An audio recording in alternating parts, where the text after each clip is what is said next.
Iterative methods. What does iterative mean? या iteration, बहुत बार आप लोगों ने ये वर्ड सुना है, means repetitions, repetitive. तो इस मेथड में जो हमारे टॉपिक्स है या जो हमारी मेथड्स है इस चैप्टर में, वो सारे रेपिटेटिव है. Means to reach an answer we have to repeat the certain steps again and again. Question क्या होगा? आप लोगों ने बहुत आराम से ये चीज सुनी हुई है. Suppose I have x square minus 2x plus 6. I'm taking a random equation.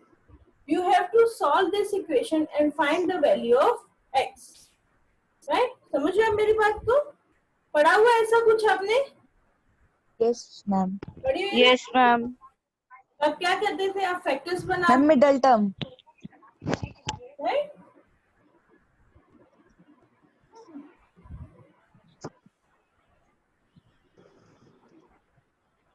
आप फैक्टर्स बनाते थे. अगर आप सॉल्व करते तो आप Middle उसको terms. कैसे करते?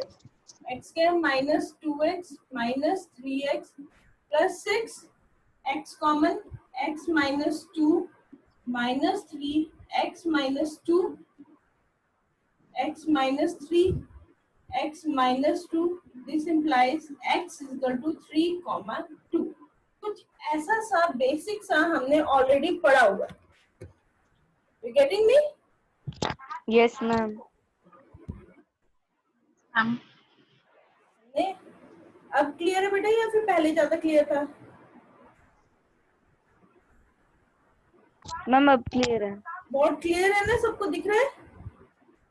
राइट? तो हम लोगों ने ऐसा सा एक basic way to solve the equations पढ़ा था. स्क्वायर वाली इक्वेशंस पढ़ी हैं हमने, क्यूब वाली इक्वेशंस पढ़ी हैं, लेकिन these methods are suitable for the small equations. ठीक है, जिसकी डिग्री 2 या 3 है या मैक्सिमम 4 है. लेकिन हमारे पास क्वेश्चंस आते हैं जिनकी डिग्री 12 भी हो सकती है, 10 भी हो सकती है, लॉगरिथमिक भी हो सकता है, ट्रिग्नोमेट्रिक इक्वेशन भी हो सकती है. तो उन इक्वेशंस को कैसे सॉल्व करना है, that we are going to study, right? But before that I would like to tell you few things.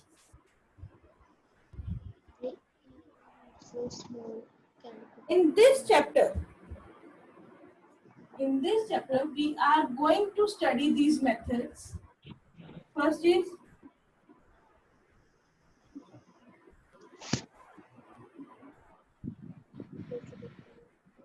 bisection method,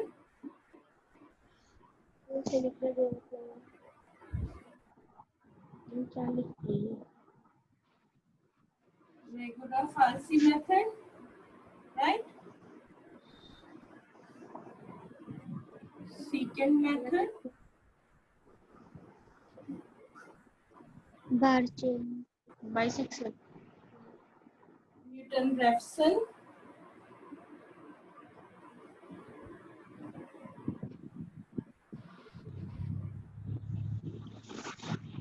Birch-Wheaton, right? Bisection method, regular falsi method, secant method, Newton-Raphson and Birch-Wheaton method. ये 5 methods हम पढ़ेंगे. Why I have divided them into 2 categories? The reason is all these methods जो इस side वाले हैं, these 3, they are known as closed-ended methods. Closed-ended method means ये methods हमारी boundary के बीच में है. फॉर एग्जाम्पल, मैंने आपको एक इक्वेशन दे दिया और आपको कहा find the root of the equation between 2 and 3. तो आपका उसका आंसर जो है हमेशा 2 और 3 के बीच में ही आएगा. 2.1, 2.2.2, 2.2.6, 2.5, 2.9, something like this, right? So I have given a closed boundary to it.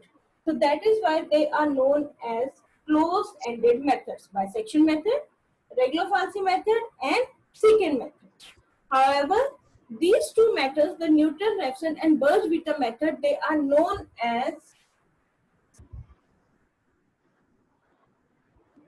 open-ended methods. Open-ended methods, right? What does this mean? In questions में आपको एक point दे दिया होगा that find the root of the equation near 2.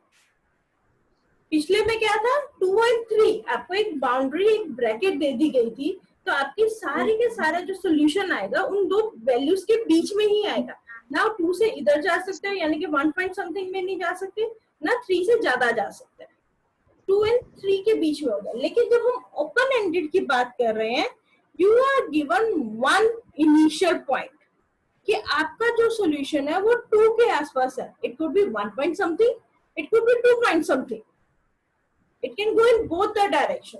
For example this is your number line, ये आपको एक initial point दे दिए कि आपका आंसर इसके आसपास है, तो यहाँ भी हो सकता है, यहाँ भी हो सकता है।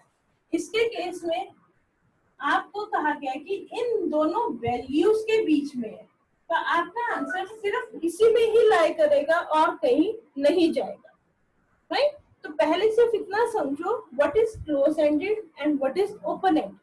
इन close ended we are given 2 starting points और हमारा आंसर इन 2 स्टार्टिंग पॉइंट्स के बीच में ही रहेगा। अगर हमारा आंसर इन 2 स्टार्टिंग पॉइंट्स के बीच में नहीं आ रहा है, it means we are 100% doing the wrong calculation. कहीं ना कहीं हमने कैलकुलेशंस गलत कर दी है। और ओपन एंडेड में आपको एक ही पॉइंट मिला होगा स्टार्टिंग का और आपका आंसर उसके आसपास।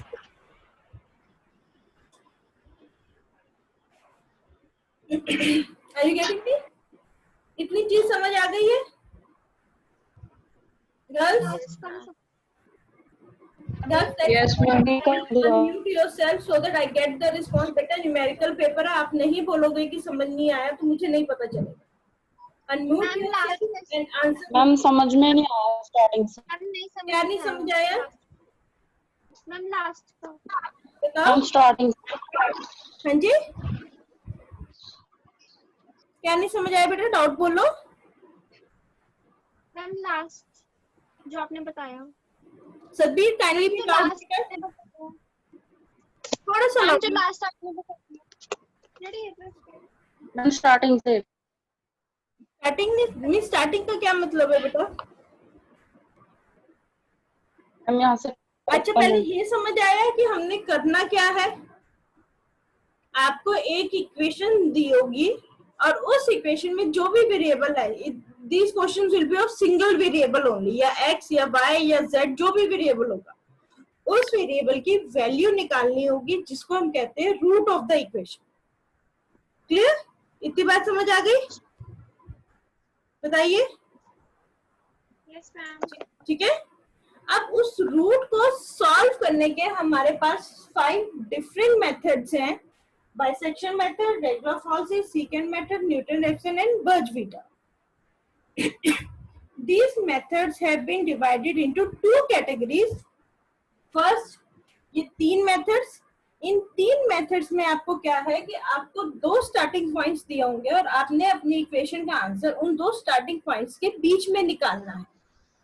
Second category is this which we call as open ended. इसमें हमें कोई लिमिट नहीं दी है, कोई बाउंड्री नहीं दी है, सिर्फ एक पॉइंट दे दी है कि आपने इसके आसपास आपका आंसर आए। पॉइंट दोनों के केस में ही होगा, एक में 2 पॉइंट्स है, एक में 1 पॉइंट है। अगर पॉइंट नहीं होगा तो हम पूरी नंबर सिस्टम में घूमते रह जाएंगे, हमें पता ही नहीं चलना कि आंसर कहाँ है। तो इनिशियल पॉइंट्स हमारे पास हमेशा होंगे, किसी के केस में 1, किसी के केस में 2। क्लियर है? राइट? Yes ma'am. यस। तो अभी आज हम इनमें से कोई भी नया मेथड नहीं करेंगे। आज हम जो करेंगे वो सिर्फ इतना होगा कि कैसे ये इनिशियल पॉइंट निकालना। क्लियर? कैसे हमने इनिशियल निकालना है, हमने वो करना है। तो आई एम रबिंग दिस, ये पूरा लेक्चर रिकॉर्ड हो रहा है। I will send you the link, जो भी मिस होगा आप एक बार दोबारा देख सकते हैं। बट रिकॉर्डिंग का मतलब ये नहीं होना चाहिए कि बच्चे लेक्चर्स ना लगाए कि कोई बात नहीं मैम लेक्चर तो भेज ही दे, ठीक है? क्योंकि जो मैं सामने से समझा रही हूँ वो रिकॉर्डेड से नहीं इतना मजा आएगा। तो रेगुलरली अटेंड द लेक्चर्स। आज भी बहुत थोड़े बच्चे आए हैं। What about others? समझ में आ गया थोड़ा बहुत। ओके नहीं उठे होंगे।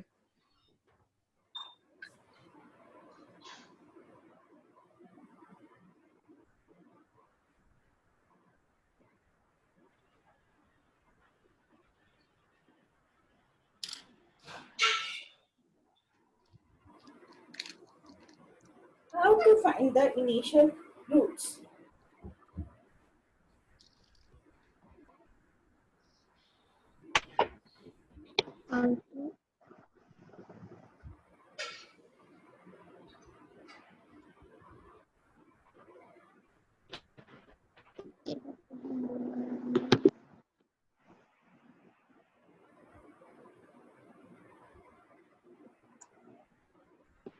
Suppose we have the equation fx is equal to x raised to power How 4 to find minus x minus 10 is equal to 0.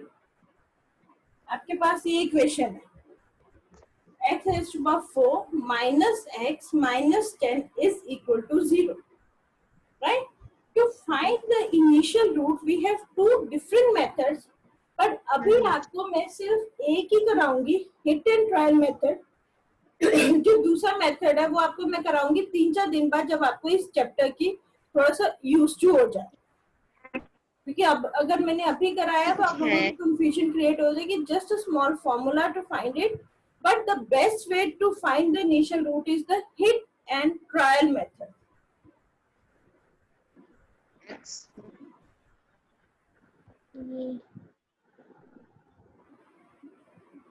Ma'am ने एरो डाला ये ले. हाँ सही. This method is the easiest way to find the initial root. करना क्या है आपने x की वैल्यू पुट करनी शुरू करनी है 0, 1, 2, 3, 4, 5 इस तरीके से. और कब तक चलना है वो मैं बता दी. पहले f0 will be x 0 raised to power 4 minus 0 minus 10 ये बनेगा, which is equal to minus 10. Then f की वैल्यू 1 सब्स्टिट्यूट की हमने. 1 raised to power 4 minus 1 minus 10 क्या बनेगा ये बताओ. -9. minus 10 10 ma'am minus 10. बताइए क्लियर है. Then f raised to power 2, it is 2 raised to power 4 minus 2 minus 10. 2 to the 4, 2 to 8, to the 16. 16 minus 12 is equal to 4. Right? अब इस case में हम यहाँ पर रुक जाएंगे. मुझे कैसे पता चला कि हम रुक जाएंगे? जो ये वैल्यूज आई है फाइनल, अगर इनका साइन चेंज हो जाता है. साइन चेंज मीन्स जैसे इस केस में नेगेटिव से पॉजिटिव हो गया. राइट? हो सकता है पॉजिटिव से नेगेटिव हो जाए. जहां भी हमारी fx की वैल्यू का साइन चेंज हो जाएगा, either from negative to positive और पॉजिटिव टू नेगेटिव, हम रुक जाएंगे. यहाँ मेरी -10 थी, यहाँ 4 थी, तो यहाँ पे नेगेटिव टू पॉजिटिव हो गया. This is my negative term and this is my positive term. Right? Negative to positive हो गया, तो यानी कि अब मैं रुक जाऊंगी. अगर मेरे सारे पॉजिटिव चल रहे हैं और नेक्स्ट टर्म नेगेटिव आ गई है तो मैं वहां रुक जाऊंगी. जस्ट मुझे वैल्यू नहीं देखनी, अभी सिर्फ साइन देखना है कि fx जो है अपना साइन कहाँ चेंज कर रहा है. जहां fx ने अपनी वैल्यू सॉरी साइन चेंज कर दिया, हमने रुक जाना. इतना समझ आ गया? I am teaching you the hit and trial method to find the initial roots. अब ये जो नेगेटिव से पॉजिटिव गया, कौन सी वैल्यू पे गया है? 1 और 2 के बीच में. f की वैल्यू 1 और f की वैल्यू 2 के केस में ये नेगेटिव से पॉजिटिव हुआ. समझो आप बात को मेरी. Right? Girls Yes, ma'am.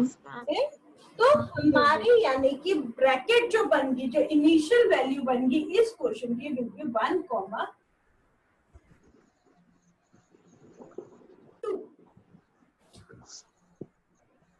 Ma'am ये 1,2 कहाँ से आया? कौन सा 1,2 बेटा? ये देखो 1 पे वैल्यू थी -10, 2 पे वैल्यू थी 4. हमारा जो साइन है वो नेगेटिव से पॉजिटिव हो गया. मैंने आपको क्या कहा कि आपकी fx की वैल्यू जो है उसका साइन चेंज होना चाहिए, या तो नेगेटिव से पॉजिटिव या पॉजिटिव से negative, Negative. Yes, ma'am. Right? ठीक है, Yes. तो मेरा जहां पे भी वैल्यू साइन चेंज हो जाएगा, हमने ये वैल्यूज नहीं लेनी है, किस Yes. वैल्यू एक्स के किस वैल्यू पे साइन चेंज हुए हमने वो देखना है, क्योंकि फाइनल आंसर हमारी एक्स की वैल्यू होगी। ध्यान रखना गर्ल्स, ये बहुत कंफ्यूजन होती है, बच्चे एफ एक्स को एज एन आंसर ले जाते हैं। Don't take F X as an answer, your final value should be the value of X. तो 1 और 2 दो ऐसी वैल्यूज थी एक्स पे जिसपे इसका साइन चेंज हुआ है फ्रॉम नेगेटिव टू पॉजिटिव, तो हमारे रूट्स जो बन जाएंगे वो 1 और 2 बन जाएंगे। And you will write in a square bracket, don't use curly bracket, don't use parenthesis. 1 और 2 square bracket means these two values are included. Are you getting me? जब हम ऐसे लिखते हैं जैसे सपोज 1, 2 लिखा है, इसका डिफरेंस बता सकते हैं स्क्वायर ब्रैकेट और यहाँ पे गोल राउंड ब्रैकेट का? Ma'am, the closed brackets mean that that value is not being used. 1 is included but 2 is not included. Not included. 1 से लेकर 1.9999 तक वैल्यू हम कंसिडर कर सकते हैं, 2 नहीं ले सकते, 2 नहीं ले सकते। लेकिन अगर हम इसको ऐसे कर देते हैं तो मीन्स 1 से लेकर 2 तक, it means 1 less than equal to x less than equal to 2, कि 1 और 2 भी इंक्लूडेड है। सो whenever you get the root you will write down them in the square brackets। ठीक है, तो चलिए बताओ ये मेथड समझ आया? आज मैं आपके साथ 2-3 क्वेश्चन शेयर करूंगी। For today I will be sharing in the WhatsApp group, but everybody you please join the Google Classroom as early as possible, क्योंकि आगे से सारा होमवर्क वहीं पे ही होगा और आपके पास मैंने कोई बुक नहीं लगवाई है, तो you will be requiring the homework. ठीक है, मैंने कल स्टेप्स कैसे ज्वाइन करना है उसके ग्रुप में शेयर किए थे। जिन्होंने ज्वाइन किया around 15 students have already joined it. Rest of you also try to join it today. ठीक है, और मैंने कल भी बताया था अपने नाम एंड रोल नंबर से ज्वाइन करना है, क्योंकि अटेंडेंस साथ के साथ मार्क हो गई। ठीक है, आज मैं देखती हूँ मेरे गूगल लिंक में क्या प्रॉब्लम आया है कि मैं ज्वाइन नहीं करवा पाई आप लोगों को, इसलिए आज जूम पे, अदरवाइज गूगल मीट पे ही होगी class. We have been given the instructions कि हमें वहीं पे लेनी है, कहीं और हम क्लास नहीं ले सकते। क्लियर?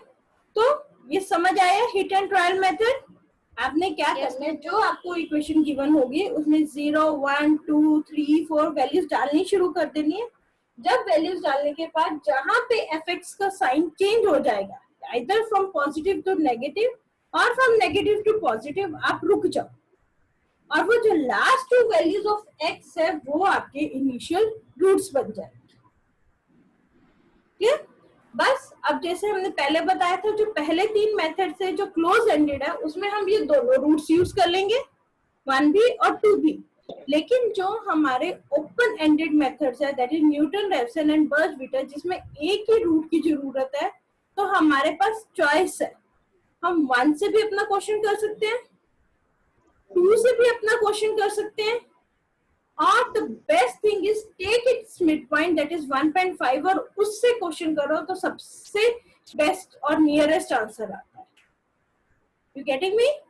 जब क्लोज एंडेड है तो आपको पूरी की पूरी ब्रैकेट लेनी है 1 और 2 की, लेकिन अगर ओपन एंडेड है तो value can be 1 also, value can be 2 also, but the best thing is take its mid point that is 1.5 और उससे आगे क्वेश्चन सॉल्व करना हम शुरू करेंगे। Are you getting me girls? आज मैंने ज्यादा नहीं कराना, आज मैंने सिर्फ यही चीज करवानी है, राइट? कि कैसे हम हमारे इक्वेशंस किस तरीके के होंगे। अब देखो ये x रेज़ टू पावर 4 है, अगर आपके पास कैलकुलेटर नहीं होगा तो x raise to power 4 calculate करना बहुत मुश्किल हो जाएगा, राइट? अभी ये 4 है, मैं आज क्वेश्चन दूंगी x रेज़ टू पावर 10 का भी दूंगी, x रेज़ टू पावर 12 भी आ सकता है, क्यूब रूट भी आ सकता है, कुछ भी आ सकता है। अब कुछ पॉइंट्स आप अपनी कॉपी में लिख लो या फिर अपने उसमें दिमाग में डाल लो कि आपने कैलकुलेशंस करते हुए जो एक गोल्डन रूल आपने अप्लाई करना है। फर्स्ट थिंग इज, जब भी आप कैलकुलेशंस करोगे, मेक श्योर जो भी वैल्यू है you will take it up to 4 decimal places. ऐसे नहीं छोड़ना 3.1 पे छोड़ दिया, 3.12 पे छोड़ दिया। आपके पास आंसर आता है, जैसे लंबा सा आंसर आता है, आपने 4 डेसिमल प्लेसेस तक राउंड ऑफ करके फिर छोड़ना है। फॉर एग्जाम्पल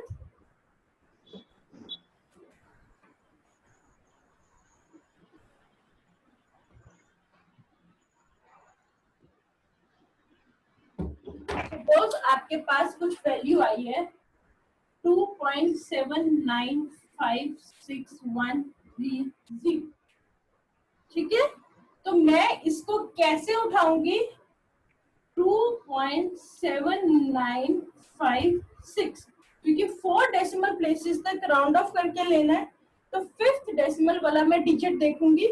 अगर वो 5 या 5 से ज्यादा है तो इसको इंक्रीज कर दूंगी, नहीं तो वहीं पे रहने दूंगी। फॉर एग्जाम्पल 2.795673 होगा, तो इसको 4 डेसिमल प्लेसेस तक राउंड ऑफ करने में क्या आता है, 2.7957।